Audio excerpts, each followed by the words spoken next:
అమ్మ ఈ సృష్టిలోనే అతి తీయటి మాట, పెదవి పలికే మాటలలో వినసం పైన మాట. ఎవరికైనా దెబ్బ తగిలిన తరువాత దేవుడు గుర్తుకు వస్తాడు, కానీ దెబ్బ తగిలేటప్పుడు అమ్మ గుర్తుకు వస్తుంది. అమ్మా అనే ఆర్తనాదం వస్తుంది. అంటే దేవుని కంటే ముందు అమ్మను తలుచుకుంటాం, దేవుని కన్నా ముందు అమ్మకు ప్రాధాన్యతనిస్తాం. అంటే ఆ దైవానికన్నా అమ్మ గొప్పది.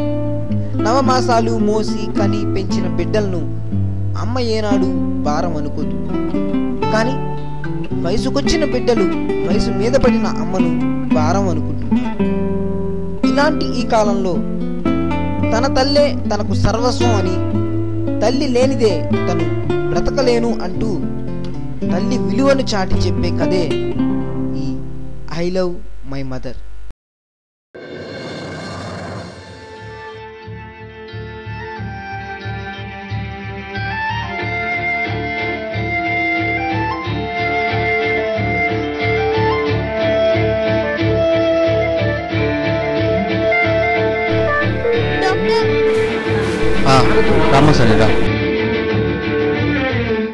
డాక్టర్, మా అమ్మకి ఎలా ఉంది డాక్టర్?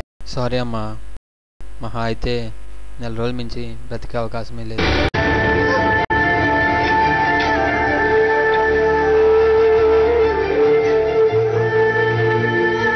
అంటే నెల రోజుల తర్వాత అమ్మ బ్రతకదా?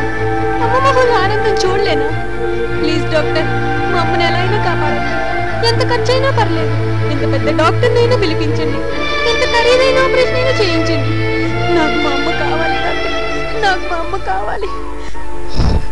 ఓకే, మా డాక్టర్ల ప్రయత్నం తప్పకుండా చేస్తాం.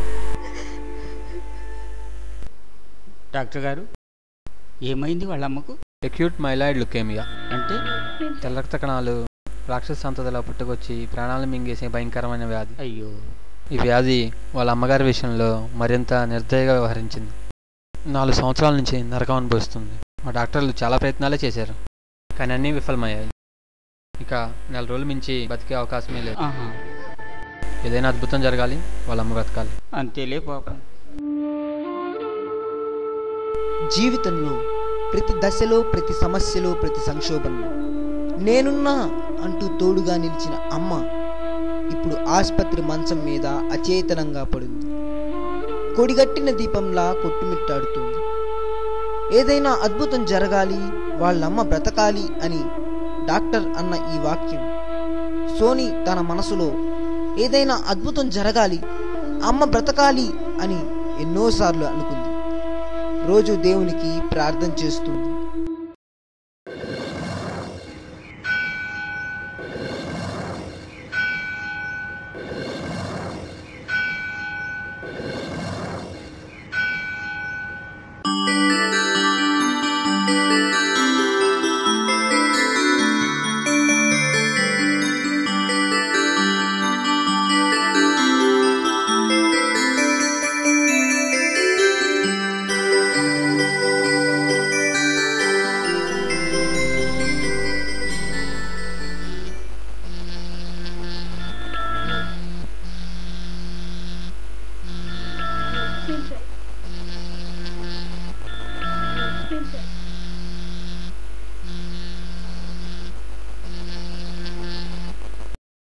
హలో హలో సోనీ, డాక్టర్ చెప్పండి. నువ్వు అర్జెంటుగా వచ్చి నన్ను కలువమ్మా. ఏమైంది డాక్టర్? నువ్వు రామ్మా, చెప్తాను. హలో హలో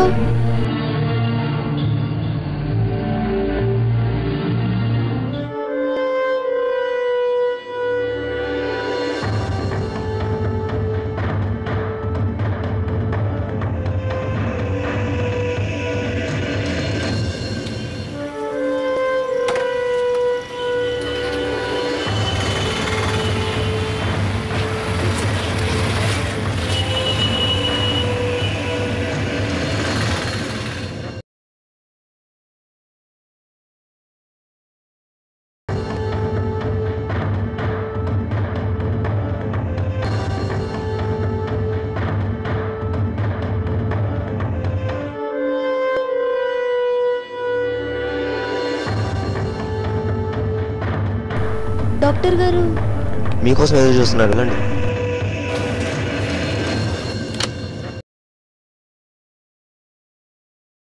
డాక్టర్ రమ్మన్నారు. సోనీ,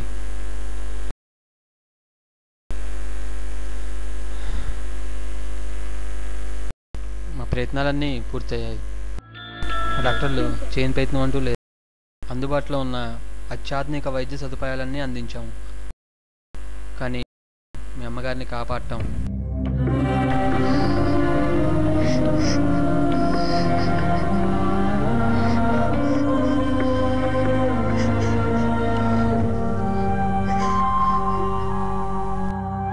మరొక్క అవకాశం ఉంది.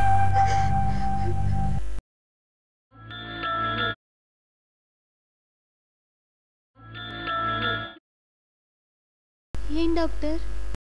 దగ్గరలో ఉన్న బంధువుల శరీరంలోంచి తీసిన నేచురల్ కిల్లర్ సెల్స్ని ఎక్కిస్తే ఎంతో కొంత ప్రయోజనం ఉండవచ్చు.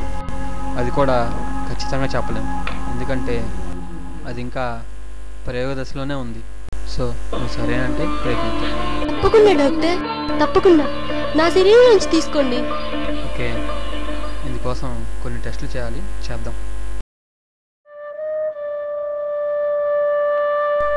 సోనీ తన కన్న తల్లి కోసం వైద్య రంగంలోనే ఓ సరికొత్త ప్రయోగానికి గాజునాళికగా ఉపయోగపడటానికి సిద్ధపడింది. డాక్టర్లు చేయవలసిన అన్ని వైద్య పరీక్షలు త్వరగా జరుగుతూ ఉన్నాయి. ఇంతలో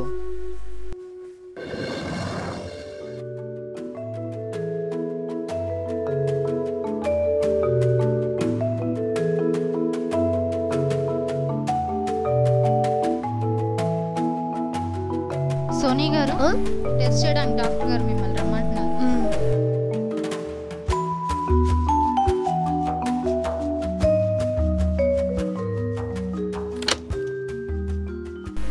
excuse me doctor. Yes, come in. Doctor మీరా? సోనీ, నువ్వేంటి ఇలా వచ్చావు? డాక్టర్ అది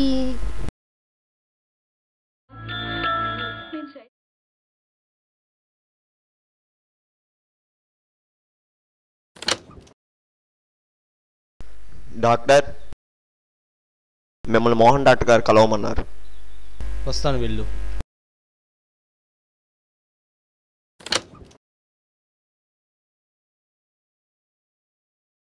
సోనీ, ఈ ఆపరేషన్ నీకా?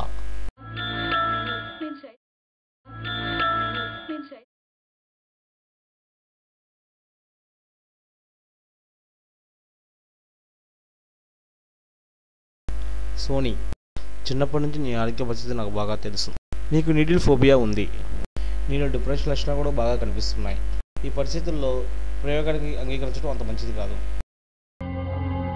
ఎందుకంటే సూదులంటే నీలో అంతర్లీనంగా ఉన్న భయం గుండె పనితీరు మీద కూడా ప్రభావం చూపిస్తుంది. దీనివల్ల హార్ట్ అటాక్ లాంటి ప్రాబ్లమ్స్ వచ్చినా రావచ్చు. సో ఒకసారి ఆలోచించుకో. ఒకరి ప్రాణం కాపాడే ప్రయత్నంలో చూస్తూ మరో నిండు ప్రాణం మేము బలి చేయడం. సో బాగా ఆలోచించుకో సోనీ.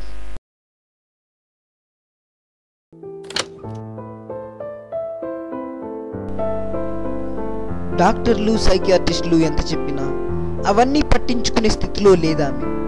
అమ్మను బ్రతికించుకోవాలన్న ఆరాటం ముందు భయాలన్నీ గాలికి ఎగిరిపోయాయి.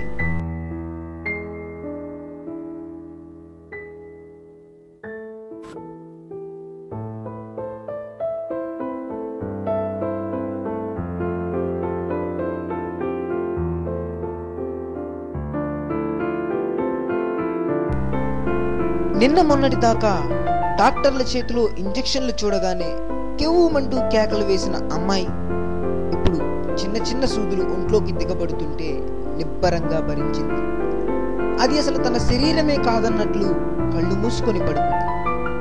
ఎందుకైనా మంచిదని డాక్టర్లు రక్తపోటును కూడా పరీక్షించారు. అంతా సాధారణంగా ఉంది. రక్తం పంచిన తల్లికి తన ఒంట్లోని ఆరోగ్య కణాల్ని కానుకగా ఇచ్చింది ఆ కూతురు.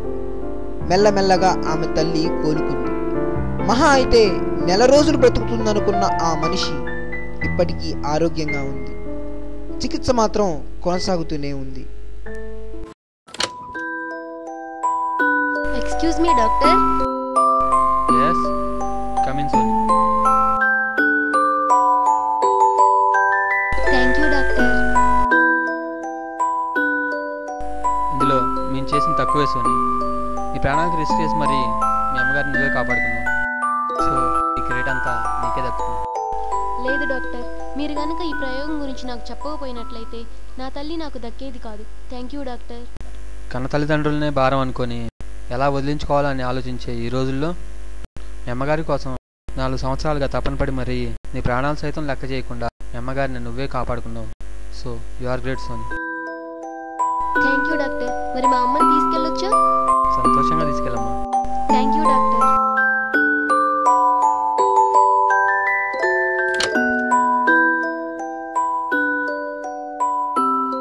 నేను తీసుకెళ్తాను.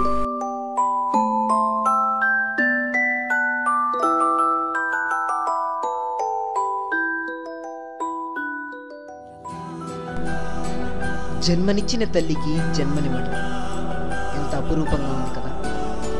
అమ్మ అల్ప సంతోషి, చిన్న పలకరింతకే పులకరించిపోతుంది. అమ్మ కడుపు బువ్వలకు, ముద్ద బువ్వకే నిండిపోతుంది. అమ్మకు స్వార్థం, ప్రపంచంలోని సుఖాలన్నీ తన బిడ్డలకే దక్కాలని ఆశపడుతుంది. అమ్మకు చాదస్తం, ఇప్పుడు భద్రం బిడ్డ అని జాగ్రత్తలు చెబుతూనే ఉంది. అమ్మకి ఎప్పుడు తొందర, కాళ్ళు చేతులు ఆడుతున్నప్పుడే కాటికి పంపించమని 1000 దేవుళ్లకు మొక్కుకుంటుంది. పిల్లలకు బరువు కాకూడదన్న ముందస్తు ఆలోచన. సోనీలా అమ్మకు కొత్త జీవితాన్ని ఇవ్వకపోయినా నష్టం లేదు. మాటలతో సాధించకపోతే చాలు, నిర్లిప్తతో వేధించకపోతే చాలు, ప్రేమ రాహిత్యంతో బాధించకపోతే చాలు. ఆ మాత్రం ఔదార్యానికే అమ్మ సంబరపడిపోతుంది. తన బిడ్డ బంగారమని ఊరంతా చాటేస్తుంది. 100 ఏళ్ళు కాదు 1000 ఏళ్ళు వర్ధిల్లమని చల్లని ఆశీస్సులు అందిస్తుంది. అమ్మ పిచ్చిది మరి.